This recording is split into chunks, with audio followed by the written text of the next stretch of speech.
Babies should co-sleep with their parents. Bottle feeding too early is unhealthy. All right, teaching your kids about their body at a young age. Like when I look at parents with leashes, I think that's embarrassing. Yeah, so this is something we actually really disagree on. Because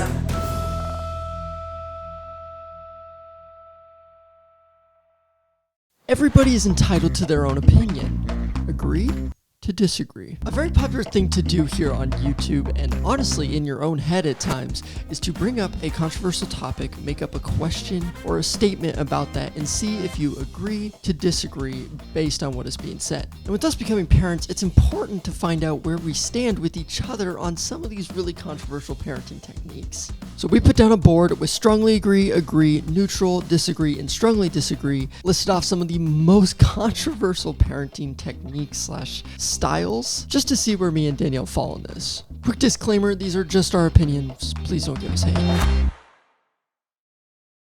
Strangers can touch, hold a newborn baby whenever they please.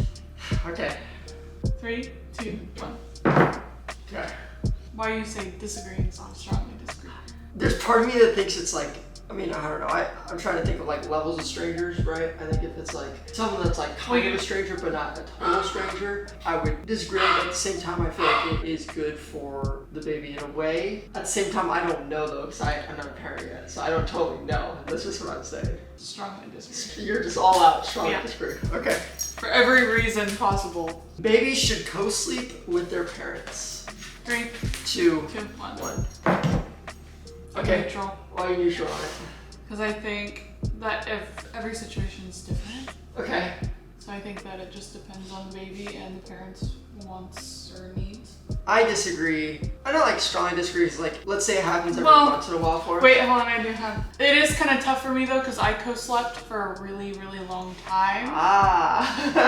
So I'd still say I'm neutral, only because I think that there are benefits and also negatives to it. Like I co-slept for a long time and that made me not able to sleep alone. I literally could not, I co-slept with for so long that I could not sleep in my own bed until I was 12 or 13 years old. Yeah, see, that's why I say disagree. I think it's smart for the kid to be able to learn that sleeping alone is good, because then you'll get to the point where we're older, or not even us, just any parent, they get to the point where you're older and they're asking you to sleep in your bed, and like, yeah, it's cute and stuff, but at the same time, I feel like it teaches the kid a lot of independence. I think it just depends on how you do it. I don't disagree with it or agree with it. I'm just kind of like, okay, it depends.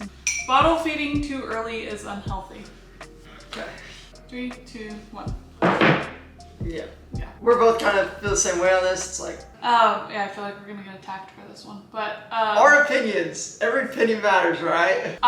Like I said, Ryan only has one sister that's older than him, so he hasn't really got to experience a lot of babies around in his life, but I have 6 or 7 siblings. Got a lot of siblings, yep. And I have a lot of nieces and nephews, and almost every year that I've been alive, there's been a new baby. I disagree with it because if you can breastfeed, like some of my sisters were unable to breastfeed, so they had to bottle feed. But if you're able to breastfeed, I still think that it's important that you pump and bottle feed and alternate it, so that way if, for instance, Ryan and I both get really sick and we have to, like we COVID, baby doesn't have COVID. So we're like, hey, Jake, Miley, can you guys watch the baby while we get over COVID? They're not gonna be able to breastfeed the baby, so. Yeah, that's my reason too. Basically, it's important just in case we're not able to do it. We don't want the person to have to be struggling the whole time with trying to feed our baby. Yeah, I also think it's special too because if I'm breastfeeding and there's an occasional time where Ryan wants to feed the baby because that's a bonding moment,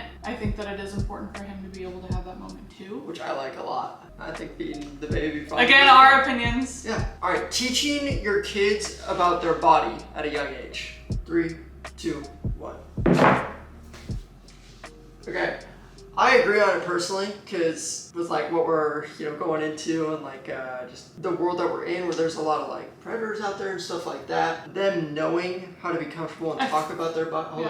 Talk about their body if someone is like, let's just say something happened to them, right?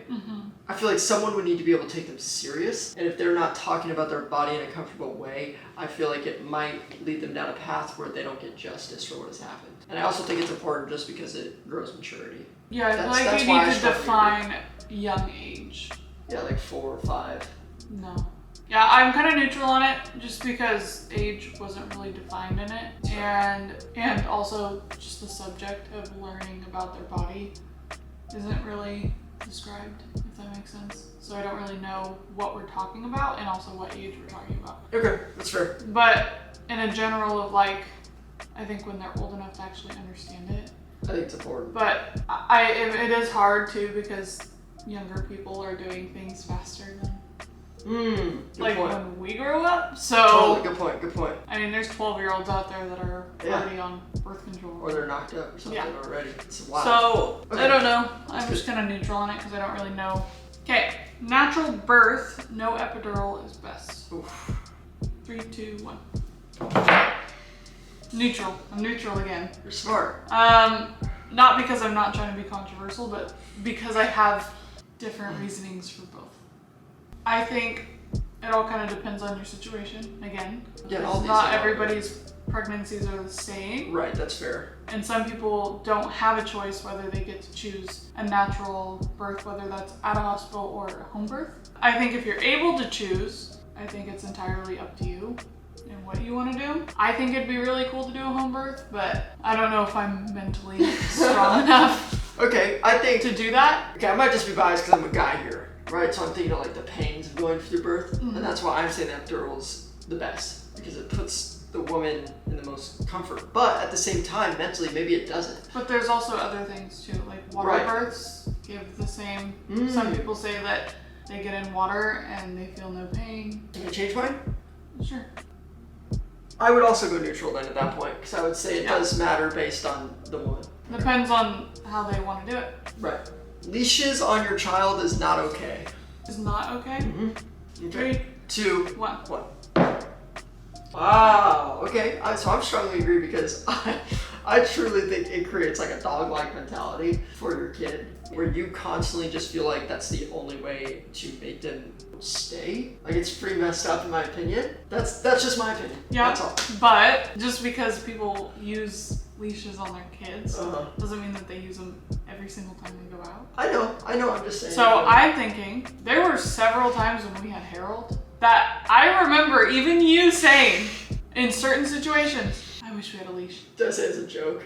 No, because Oh, wow. Okay, that's interesting. and I mean when I think about the leash situation, I think of Disneyland or I think of like even Costco. Like it's just jam-packed places where the kids can easily run off or not even run off but be a step behind you, whatever, get lost. So on that, we strongly agree. The way I think of it now, today with so much technology, if they're wearing like a little backpack or something, like Disneyland is a great example. I was thinking of that too. Toss a tile in there, toss some sort of tracker in there. Something happens, you're on it right then and there. You're on it when the child's gone versus never having the opportunity for your child to be gone. Oh, interesting. But with the leash, I also think it takes away from their ability to be able to enjoy what you're doing at that place. Like Disneyland, for example. When I went to Disneyland as a kid, I was able to look around. I was able to watch so many things. Think a stroller or So what's the difference between putting them and strapping them inside of a stroller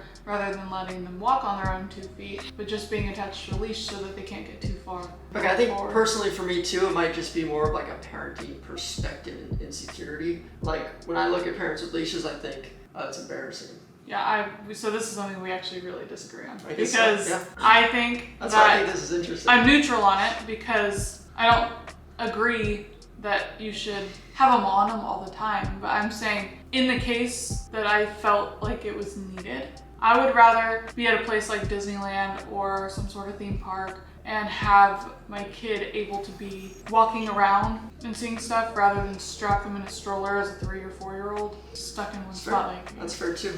A 2-year-old getting an iPad or tablet of some sort. Oh, interesting. Okay.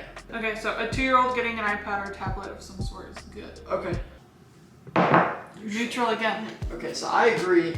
because we had I Harold. feel like we're gonna have similar. Yes, so I agree, as long as there's precautions to it and also limitations, right? I don't think it's smart to just give them an iPad and just say, be on it all day. Yeah. It's important for them to be monitored on it, for one. There are some, being within YouTube, we know that there are a lot of channels that jump into the kids' niche to make a lot of money, and they're messed up videos. They're not okay at all. Yeah. But I say agree too in the way that it actually helps them learn in a faster way. There's a lot of kids channels out there that actually teach and do a really good job. Like when we had Harold, for example, he would start saying words that we didn't ever say to him. Not bad words, like good stuff. Like he was able to express his emotions a lot easier and also be able to explain what it was he was trying to convey a lot easier. And we truly believe it's because of those. I'm keeping it neutral just because there are benefits and negatives to it. But yeah, with Harold, he was very strict on what he could watch, and if he started watching something we didn't like it, we would change it. And he had certain times of the day where he got his iPad and that was it.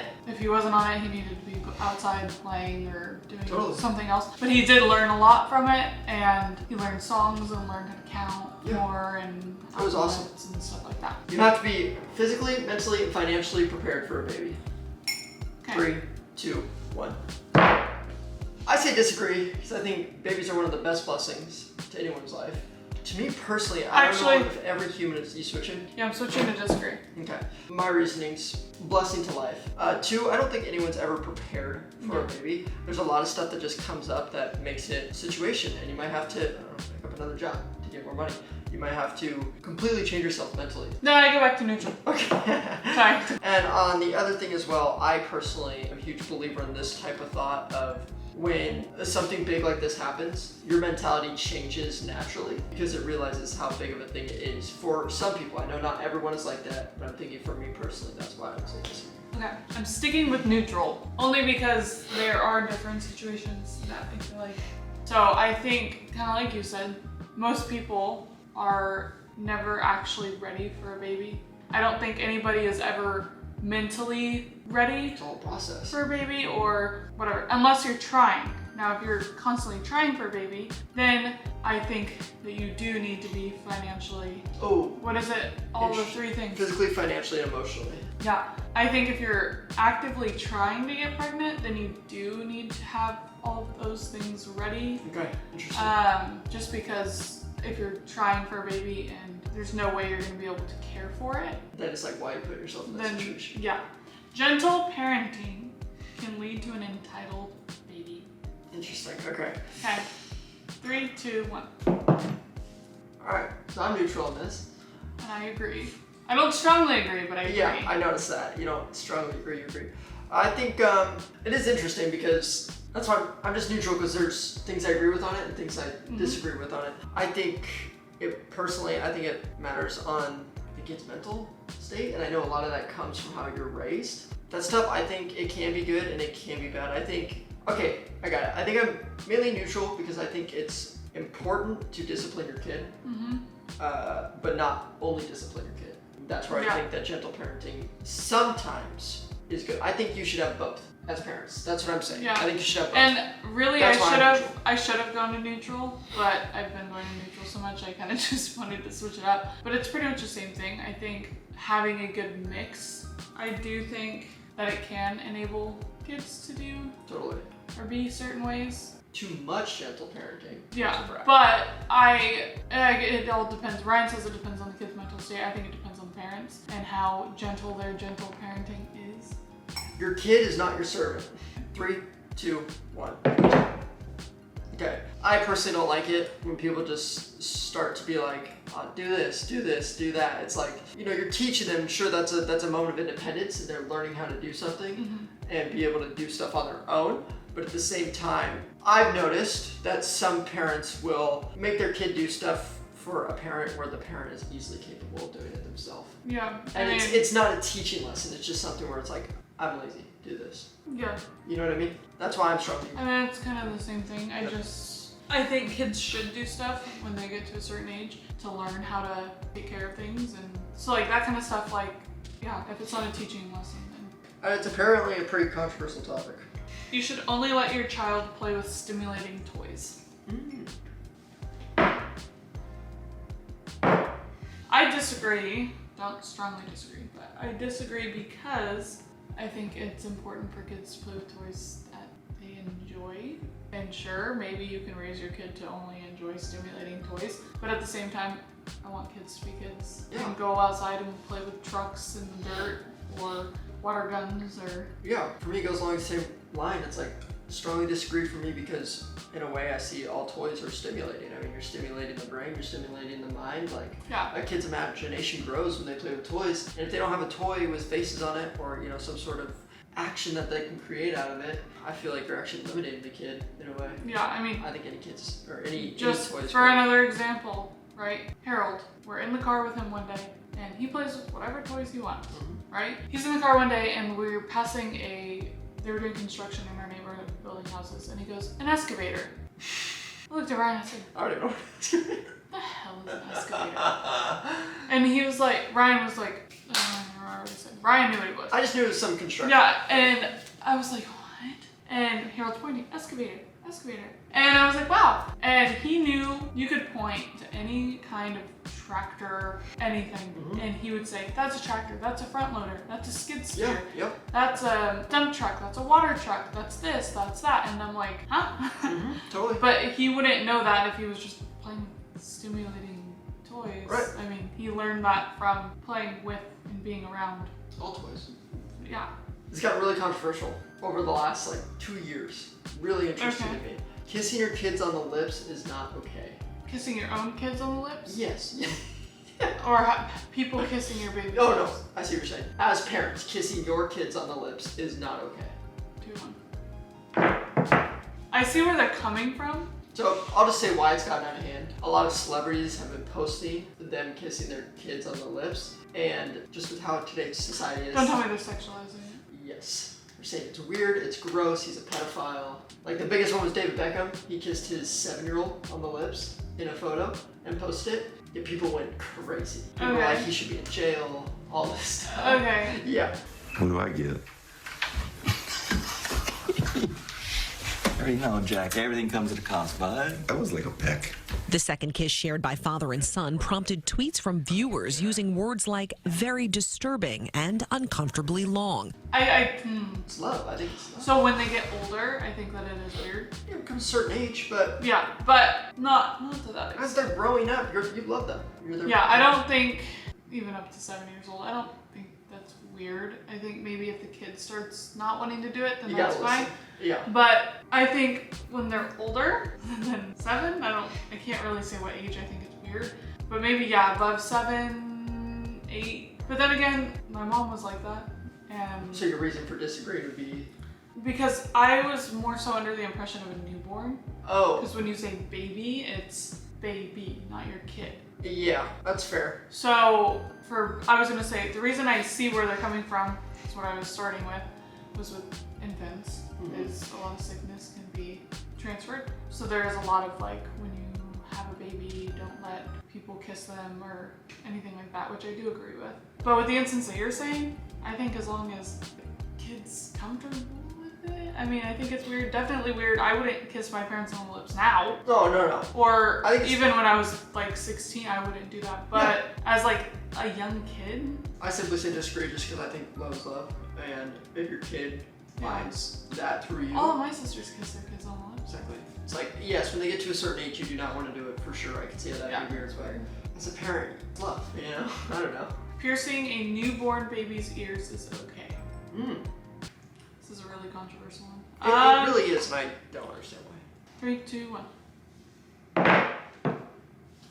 I'm neutral, just because I don't really know, like if we have a girl, I don't really know if I'm gonna want to pierce her ears. I think it just kind of depends on the situation. My little sister, she's 3, she had her ears pierced as a newborn. I know why people don't like it, and it's because they say that the baby can't consent. Was it newborn? That's what they're talking about. Yeah, that's what they're talking about, is newborn. Because everyone gets their baby's ears pierced when they're born. Right. Everyone that I've known, or every baby that I've known, has had their ears pierced at around 3 months, or I don't know how old they were, but they were babies. I don't really particularly see anything wrong with it, just because most of the time when babies grow up, they want their ears pierced anyways. It's true. And they're like, oh mom, I want my ears That's what I'm trying to pierced control and now, I so want this. it's already and done. blah, blah, blah, blah. Well, then they already have it Mm-hmm. because theoretically speaking, taking a toddler in and having a needle poked in their ear could be a lot more dangerous. Yeah, I can see where getting the kids' consent or whatever is smart. Let's say they don't want it. They already Yeah, have but it. you can always take them out. Exactly. And then I also feel like if you do it at a younger age, your body's still growing, everything is still developing. I feel like it Heal would just faster. close up easier, heal up. Yeah. So it's like if they didn't want it, then it would be there by the time they get older. Yeah, the parent is not always right. 3, 2, 1. I strongly agree, and the way I say I strongly agree is because I think it comes down to communication. I think if the parent does something wrong, it's actually really important to express to the kid that the parent did something wrong. So the kid doesn't constantly think like, okay, because I'm younger and I'm not as mature, I am in the wrong. You know, Yeah. I did something wrong. Apparently this is really controversial because apparently people are saying that parents have gone through a lot more and their mind is more developed. So no matter what the parent is doing, even if what they did was wrong, it's still the right thing because the kid is learning from it. But I totally, I strongly agree that the parent is not always right. I mean, my situation, I mean, I'm not gonna go into it, but my parents were definitely not always correct. Happens, yeah. Yeah, I just think it's kind of stupid to say that the parents are always right because I don't think they are.